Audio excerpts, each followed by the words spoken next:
大家好，我係 Cherry Lai 賴千雲，香港第一位註冊社工將 Access Bars 帶去學校同埋社區嘅。今日咧，我會同大家介紹一啲專業人士，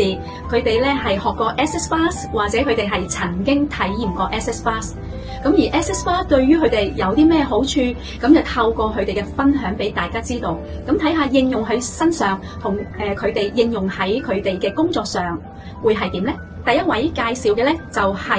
林朝健博士，佢係一位心理治療師。咁佢曾經咧體驗過 Cherry 咧係親身同佢做一次嘅 Access Bars 全個療程。而家請大家睇下 Dr. Kendall Lam 佢嘅分享。大家好，我係林朝健博士。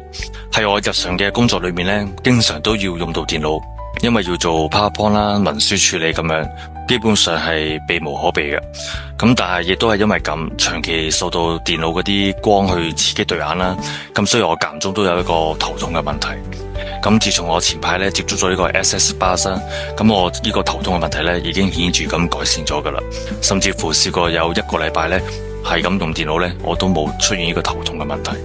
咁我覺得係好神奇嘅，因為呢個 Access Bars 嘅成個療程咧，我發覺咧喺我頭上邊咧只係有輕輕咁掂住我32個能量點啦，係冇大力去按過落去，但係竟然都有個咁顯著嘅效果。於是乎我都去想了解下究竟佢個運作係點噶啦，即係嗰個療效嘅運作係點噶啦。咁我就發現咧，原來早喺10年前啦，即係個2015年嘅時候咧，大腦神經科學家呢個 Jeffrey Fennell 博士咧已經對60個研究咧嘅對象進行咗呢個 Access Bars 運行嘅效果對照噶啦。咁呢個研究亦都發現咧，高達85%嘅參與者咧接受咗個 Access Bars 之後咧，原來嗰個腦電波嗰個連貫性係增強咗噶。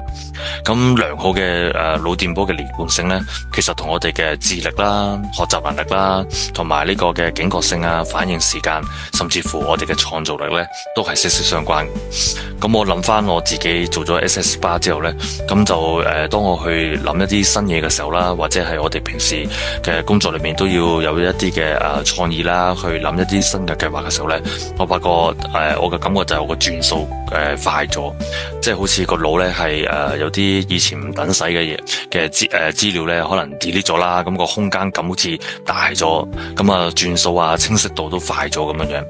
咁而我自己本身亦都係做開精神健康啦，咁所以喺呢個範疇裏面，我都去嘗試揾下一啲嘅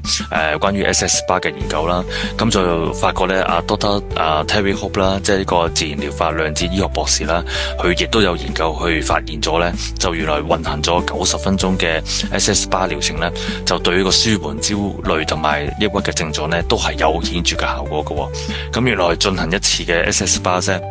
平均咧係可以幫參與者咧係舒緩咗84.7% 嘅一個嘅焦慮嘅症狀，同埋82.7%左右嘅抑鬱嘅症狀。咁所以我覺得係成個療程係非常之輕鬆啦，只要需要